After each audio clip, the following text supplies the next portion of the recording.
Hey guys, welcome back to Let's Build an RPG, episode 2.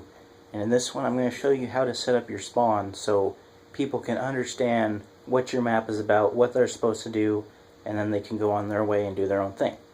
First thing you need is a good spot where they can spawn.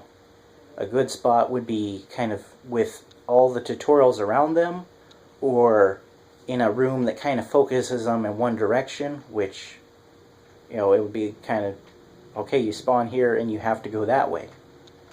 And then with that kind of a spawn, you can have a tunnel that makes them walk forward, and there's an NPC standing there and he's like, hey, glad you're awake. You've been out for some time. Stuff like that. And so I'm going to show you how to make a spawn that has both of those. First thing you want to do is come up with some kind of a room for them to spawn in, which would kind of protect them if it turns nighttime and monsters happen to be nearby, or some kind of mean player likes to sit around and wait for new players to spawn in, kills them, takes all their spawn inventory, and then they leave and never play your world, give it a 1 star. So to do that, you make your box. I'm not going to actually build the stuff, I'm just going to kind of show you. And then however big the room is, you want to put your markers and make a zone, which is down on the D-pad, zones, new zone. And then you name it spawn, or whatever you want to name it. I'm going to go ahead and name it spawn. Now you'll notice it's got different tabs over here. We're going to click spawn, and your choice to allow people to fly in there. If people aren't going to have the fly permission, this doesn't matter too much, although people with the robotic skin and the tester skin and Zeus skin, they'll still be able to fly unless this is marked off. PvP, again, because this is a spawn, you definitely want that off. For mobs, you don't want those on because this mob tab, it makes it so mobs will be able to spawn in there. So you don't want them spawning. And then edit, it's automatically defaulted off when you switch it to a spawn. And then for other, you can set, okay, I want the builder in this to be whoever the host is, or whoever I am, or whatever. Entry script, you can put one, you don't need to yet.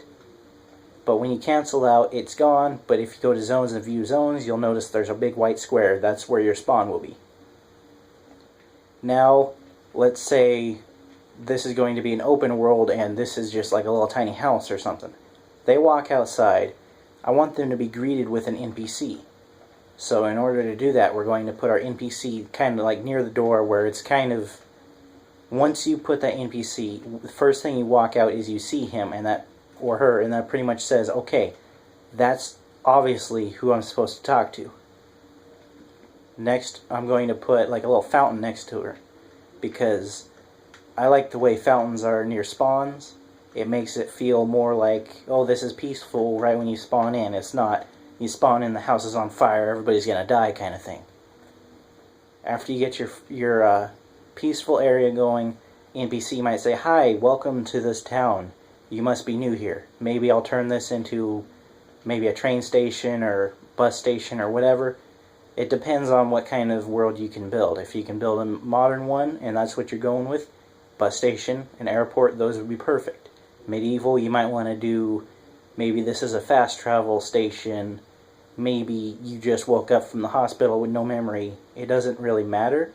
But you want to kind of start forming your setting so that way when you have your whole, your idea of your story, you can go freely with that from this point. You're pretty much crafting your point A right now.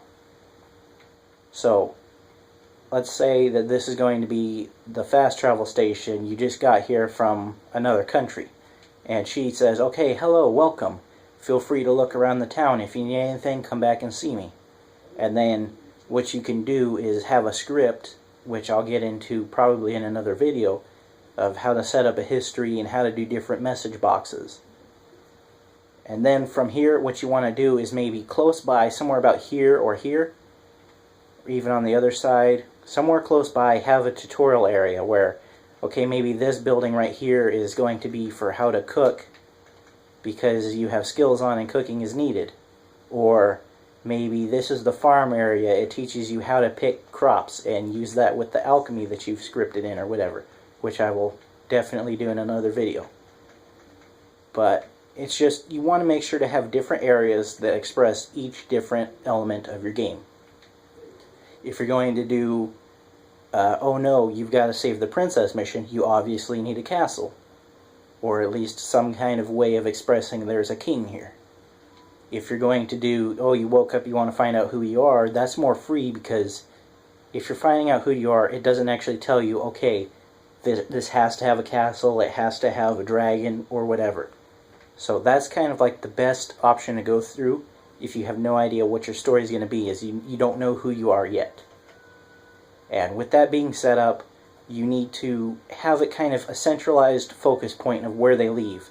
So if that was my spawn area, I would have buildings all the way that it make an entire circle, and then maybe like a gate that goes here and here, where they have to leave through this way. That way they kind of get a chance to walk around this whole area right here and learn exactly how to play the game, or they can go straight out.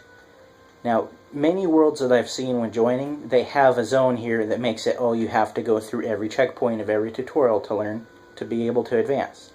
I don't agree with that. I think if the player plays this game enough, they're going to know the basics just from common sense. So I don't make it mandatory for them to look around at all the tutorials, so they can just go straight out. I find it's a better time when I play worlds, when I'm not forced to do something, because I like to go at my own pace, however I want.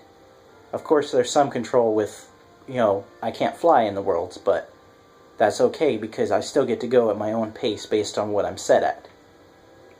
And after you've got all the tutorials and they focused out of the gate, that's going to do it for this video. And in the next video, I'm going to explain how to set up what makes the spawn area kind of push people out towards the world by adding quests and adding things that they need to do.